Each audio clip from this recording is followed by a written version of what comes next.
simplifying a complex, confusing world. The Explainers, only on the Podcaster. When the time comes for end-of-year reflections, one hopes that they can look back at a year and say, wow, what an unforgettable year that was. Well, this year, I think different adjectives are in store. 2024 was eventful, but honestly, I wish it were forgettable. The last 12 months have tested our nerves, patience, and collective imagination. We saw off a pandemic apparently only to barrel at full pelt into geopolitical disasters, plural, as warring nations tried to dismember each other and others overthrew governments. We had many countries going to the polls in 2024, and not all of it was pretty. Some of it was literally bloody. Artificial intelligence alternated between being our best friend and hope and our worst enemy. The entertainment industry, our escape or relief from reality, was stuck in a loop of sequels, reboots, and remakes that I think we can all agree left most of us feeling eh. So 2024 was conflicted, confused, aggressive, stifling, and an all-round uninspired mess. Do you sense a theme? Welcome to The Explainers, everybody. I'm Ahalya, your host from the team of podcasters here at Timber Media, and I'm here to, explain to you the year that we've all witnessed. Actually, I think experienced would be a more fair word to use. So let's unpack the chaos of 2024, one quagmire at a time. Warring nations, the fires that keep burning. If 2024 taught us anything, it's that the world doesn't do peaceful. How many concurrent geopolitical disasters could you want? This year, politics everywhere resembled a poker game. Players bluffing, betting big, and some even flipping the table entirely. There was the tug-of-war between US and China that continues. The rivalry between the two countries remains the defining conflict of our era, but it did take a backseat to certain wars. Trade disputes between the two escalated into full-blown economic warfare, with tariffs flying back and forth like volleyballs. But it wasn't just about money. Technology became the new battlefield. China doubled down on its semiconductor industry, trying to break free from dependence on Western tech, while the US tightened restrictions on AI exports. Meanwhile, in the South China Sea, naval standoffs between the two nations became so frequent they practically needed a referee. And with Donald Trump set to take over in January 2025, things are only going to get more interesting because he's already breathing fire on tariffs. On the other hand, Chinese President Xi Jinping gifted 2 panda cubs to the US as a gesture of friendship and goodwill, which, by the way, panda gifting is a real thing in Chinese diplomacy. China has gifted panda cubs to the US and UK and even offered to send some to Australia as a way of making relations more... I don't even know. What's the word I'm looking for here? And here's a fun fact. During China's Cultural Revolution, there was an attempt to replace the dragon in the Year of the Dragon with the giant panda. But the movement was not successful. Fantastic. We could have had the Year of the Panda, but no, we can't have good things, folks. So dragon it is. Anyway, the panda gifting could indicate a thaw between the two superpowers, but, international diplomacy always keeps us on our feet, isn't it? Dichotomous, creative, but never dull. And speaking of ongoing conflict, the conflict between Russia and Ukraine is now 3 years old. And I can't help but think that this is a war that will be remembered in history books, like the many conflicts that get highlighted as reshaping the world, while decent people go about trying to live their lives. Pardon me for being war-weary, I'm not all that enthused by the land grabs. From a larger political perspective, Europe's political and energy landscape is definitely being reshaped. NATO stayed united, though not without internal debates over funding and strategy, while sanctions on Russia grew more stringent. Ukraine, bolstered by international support, continues its fight with resilience. The worst part of it all? We discovered that drone warfare is every bit as scary as we imagined it would be. Ominous portent for the future in this war.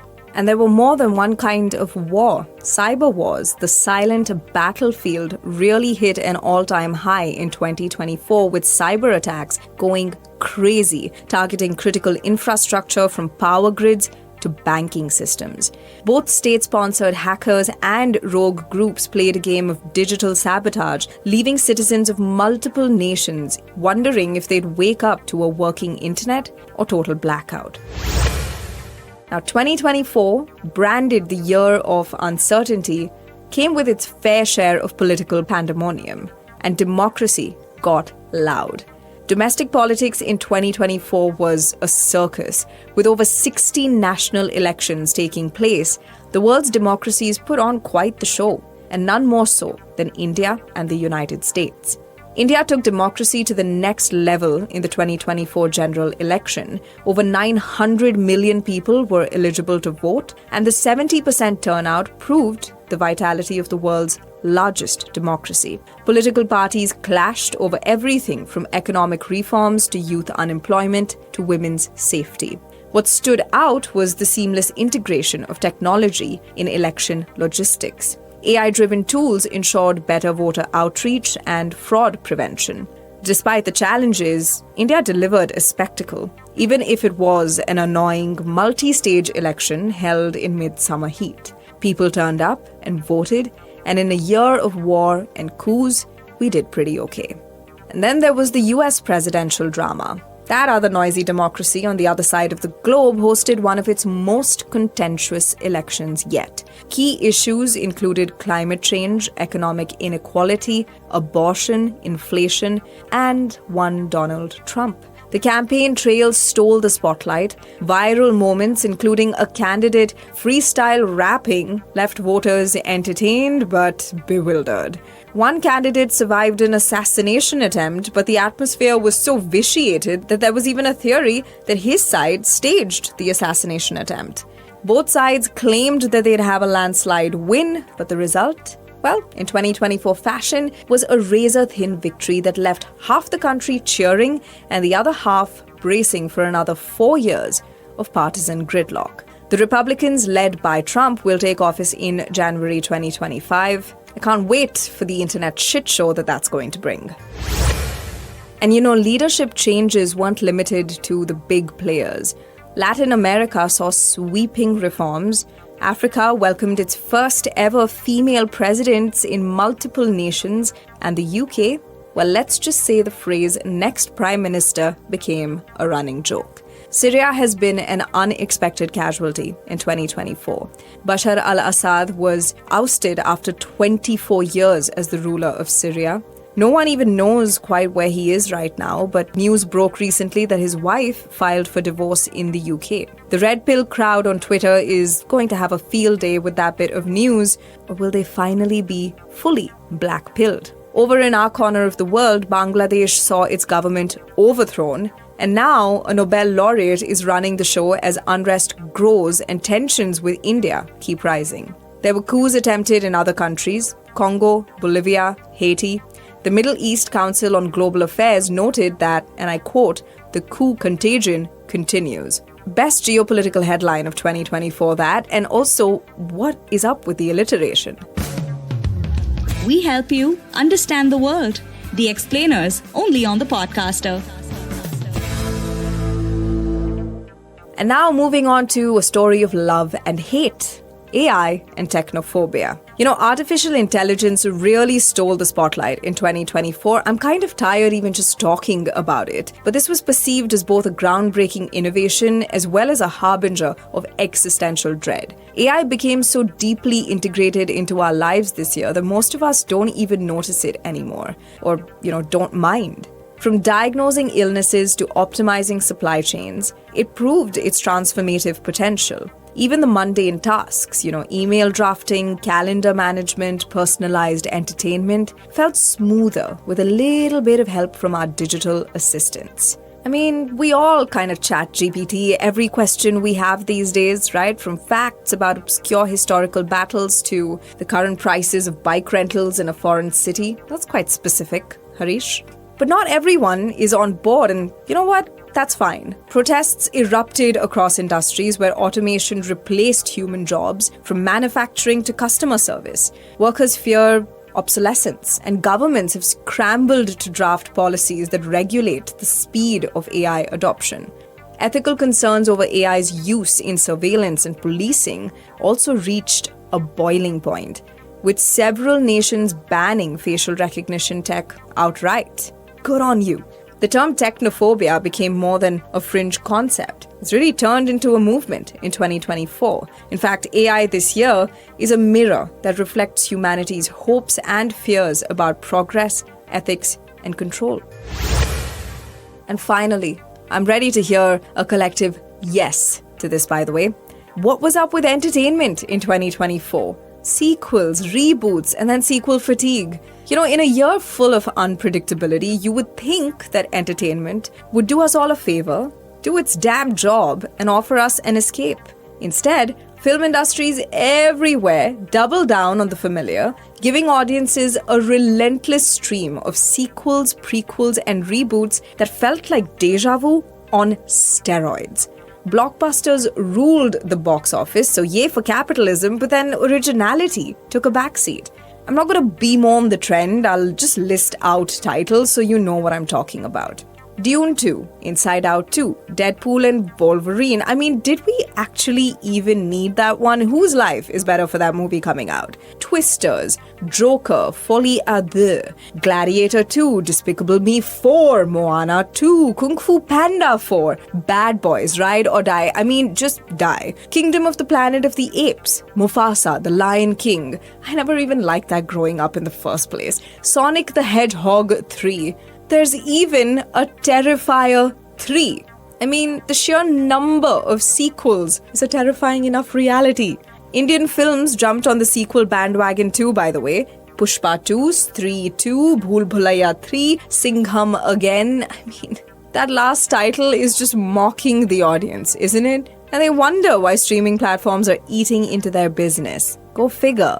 So filmmakers prioritized guaranteed hits over risks, which could indicate that audiences, crave comfort in a world that feels increasingly chaotic. But the result is that an industry is now stuck in neutral. And I'm gonna go out on the limb and say that all of you are agreeing with me, a lot of these movies were trash.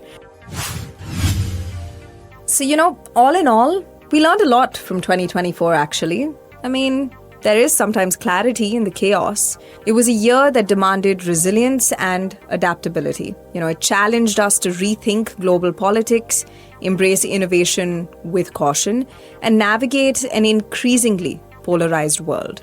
And it wasn't all doom and gloom. We did see great, inspiring moments of courage, unity, and creativity that hinted at the possibility of a better future.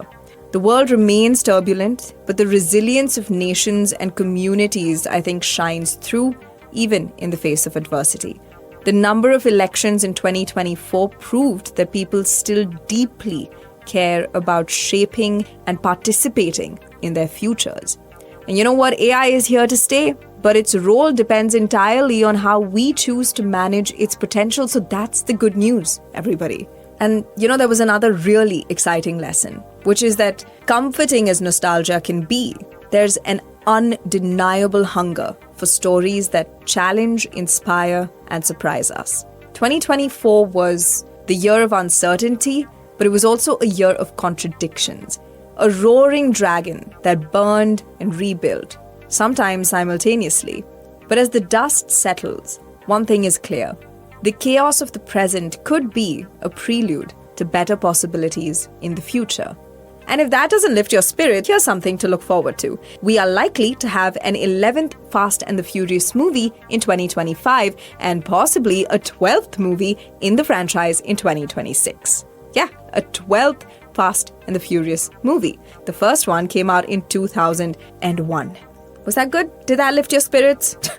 With that, we're closing the chapter on 2024 on The Explainers. Until the next time, stay curious, keep looking for clarity in chaos, and I hope that your next year is another great adventure. One thing is for sure, we are all in this together. Here's wishing you a very happy 2025. Everybody stay tuned to the podcaster. Our network is gearing up to bring you some very exciting stuff in the coming year, and we'd love to have you on for the ride. This is Mia Halya signing off. Adios.